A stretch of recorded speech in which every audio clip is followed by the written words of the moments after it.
Hey everybody, Mega Ruler 31 back here for FSI DFS. Still a little bit under the weather, so I'm going to blow through this video just to get you the content out that you need. 7-game slate for Monday night, no weather concerns. First game, Baltimore and the Orioles. We have Kikuchi and Lyles. Kikuchi is in a really good matchup here. However, I mean, there's really no aces on the slate. There's some cheaper guys, there's some mid-range guys, so I think he's definitely in play against the Orioles here, but he does, give up some home runs here and there. Lyles on the other side is a fade. Toronto, I think, is my favorite stack here against Lyles. And then the Orioles, if you want to take some right-handers to home run hunt, I think, they'd be just leverage guys there. Cincinnati and the Mets, the wind is blowing out here a little bit, 13 miles per hour, but it's City Field, so that kind of negates hitting. To begin with, you have Justin Dunn, who's kind of returning to the major leagues. I think he pitched back in like 2019, 2020. He's been absolutely horrible, so he's an absolute fade here. Chris Bassett, top pitcher on the slate here. He's in a pitcher's park here against the Cincinnati team. They're pretty much sold at the trade deadline, so not much left there. So definitely like him there. So like I said, he's going to be my SP1 on pretty much both sites, unless I'm paying down a little bit, which you can do today if you want to try to get a ton of bats in. So the Reds offense would just be some, a leverage play there or something cheap, but not super interested in them. And the Mets actually really, really like him here against Dunn. They'd be my second favorite stack behind Toronto. Nationals and the Cubs, check the weather on this one. Looks like the wind's going to be blowing in 16, 20, I've even seen 25, 30 miles per hour here. So that like completely negates hitting. So Anibal Sanchez, he's a fly ball guy. Really don't like him here against the Cubs. But I think if the wind is that much, then maybe you can take him off the fade list and put him in 150 max only. Keegan Thompson on the other side, really, really like if the wind's going to be that way.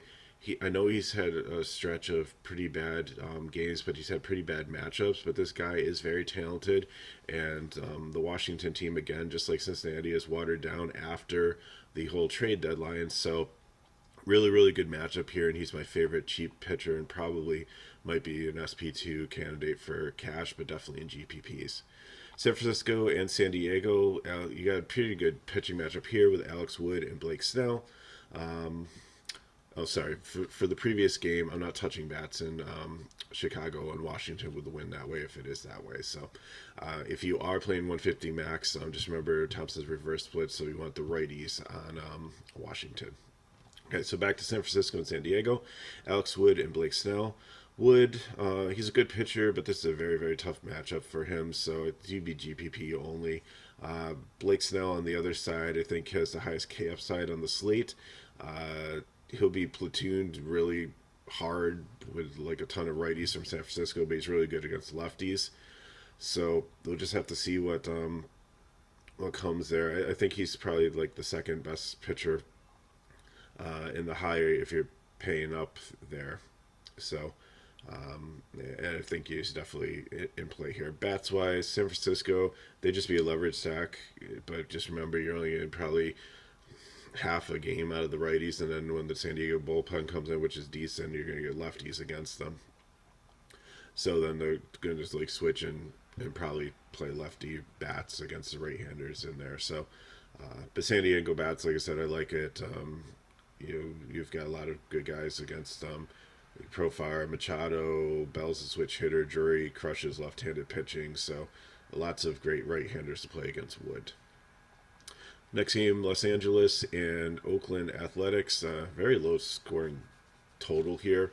Both these offenses have kind of like really not great recently, especially with Trout and all the injuries in the Angel one. You just have Ohtani and a bunch of other guys, and Oakland hits every so often, but not great. If you have Jose Suarez and Cole Irvin. Irvin, I think I like the most here on that side of the game. They're actually favored here, which Oakland favored is kind of funny.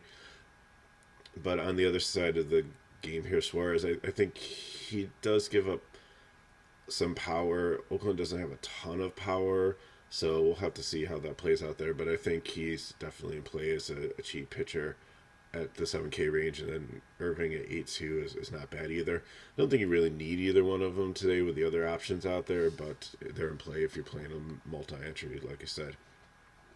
Pittsburgh and Arizona, Tyler Beede and Zach Gallen. Beaty's probably not going to go very deep in the game. It's probably going to turn into a bullpen game here.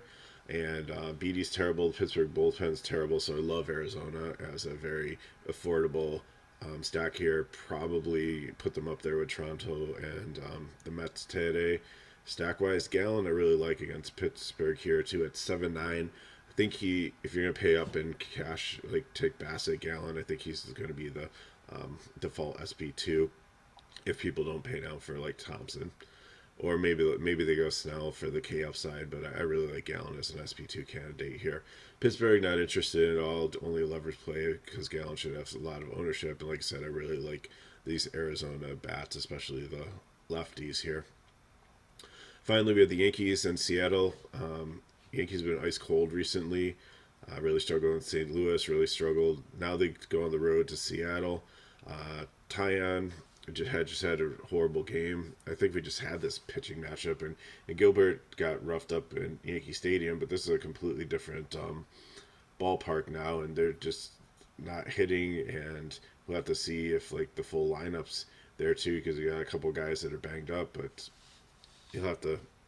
So Gilbert here, I think he's a GPP pitcher. I think he's like maybe interesting there. If the Yankees continue to struggle, if Rizzo's still out of the lineup, then and they're still not hitting, we'll see what happens. Or maybe this is when they come alive. But it's a better pitcher's ballpark than Yankee Stadium. So Tyon on the other side, he's just not the same pitcher he was earlier in the season or even years past. So I don't know what's going on there with him. So if it's just fatigue or the pressure of pitching in New York or whatever, so we'll just have to see. But he's GPP, I'm not going to say he's a fade, but I'm not super interested. Yankees, I think, are the second favorite GPP stack, but I think the Mariners make the best GPP stack, because if Gallen's still going to, or if Tyon's still going to be, that bad as a pitcher. I know the Yankees bullpen's good. Some of these Seattle bats could potentially get to him, put up some runs early, so kind of like them as GPP. Okay, so just to kind of recap, best pitchers, Bassett and Snell, heads above everybody else. Gilbert would be a GPP up there. Gallen in the mid-range, love him as an SP2 candidate. Irvin is decent matchup against Arizona. And then Wood and Thailand, GPP only because they have really tough matchups. Cheap, Thompson, just remember he's a reverse splits guy.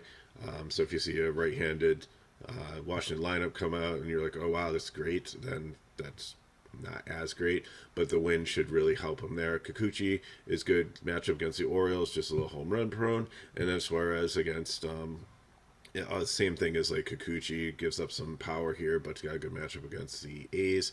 And then I'm fading Lyles, Dunn, Sanchez, unless you want to play him if the wind is there in 150 max. I find him and Beede no interest there either. Top stacks are Toronto, New York Mets, and San Diego. GPP would be Seattle, New York Yankees, and Chicago Cubs, just because if the wind or something changes and it's blowing out because Sanchez is a fly ball hitter and they can hit some home runs against them. Cheap, love Arizona. And they're in the cheap side, but they should actually be in the top side. Oakland, Cincinnati makes sense as cheap players, but I really don't think there's much in those offenses there. Oakland, a mile ahead of Cincinnati. Washington, right-handed bats.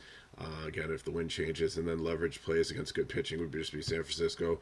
They're going to get pinch hit for Baltimore, Pittsburgh, and I really have no interest in the Angels. So, cash build for DK. I'm taking Bassett. I'm taking Gallen. If you need more salary, then take Thompson. I'm taking Kirk at catcher. Vlad or Walker. I usually fade Vlad. He's just overpriced for me. He just doesn't. I know he's got 2 home run upside here, but I think I like Walker on the other from Arizona better. So I think that's where I'm going to lead. Marte, Rojas, or Chapman, they're both the same price, whichever one you want to fit in your stack there. Bichette, Tiermil, Hernandez, or Gurriel. Gurriel's been leading off recently and is relatively cheap. And then A. Thomas is definitely a priority. And then if you can, the way my lineup built out, I ended up having a little over 3K left, and I ended up on hoping like Tapia was in the lineup. I might have to go for a one-off here or adjust the lineup when lineups come out here. So you might not be able to get a full Arizona-Toronto stack in if you play Galen, but you know, we'll see what happens. So you have the options there. So that's pretty much who you want to do. And if you need one off in outfield, then that's usually lots of people available there. For GPP or for FanDuel, I took Bassett. I took Kirk and Vlad. Or Vlad again. I'm probably going to fade Vlad there. I just would rather have Kirk, and then I'm going to stack Arizona with them also. So Ross at third base, Bichette, Thomas, Hernandez. If you can get Timo, or if you can get Gurriel in there, then whoever else you want to play. If you want to play it for Marte at second base, and then figure out if there's another outfielder to round it off. So for GPP, for DK, I've got Snell taking Thompson. I'm going to stack San Diego and the Mets. I'm going heavier on... Actually, no, not taking San Diego. That's another option. But I think I want to go with the Mets here. So I think you can pay up for catcher in my build here. But if you want to punt, that's fine. If you want to go Alonso, I took Vogelbach over Alonso, so I could pay up for catcher here. Then Lindor, Marte, and Nemo. Then you have to figure out who your fifth guy is going to be. I like McNeil at second base. I also like Naquin. It's a revenge game for him against Cincinnati. And then you can fill in with Oakland. You can fill in with Arizona cheap guys again, or you can just take like one-offs here. That's fine. Whatever for there. I apologize that I did not put in the GPP for FanDuel. So as I'm taking Thompson as my SP1, it gives me more bats here. So again, I'm going to take Vogelbach there. You can take Alonso if you want to.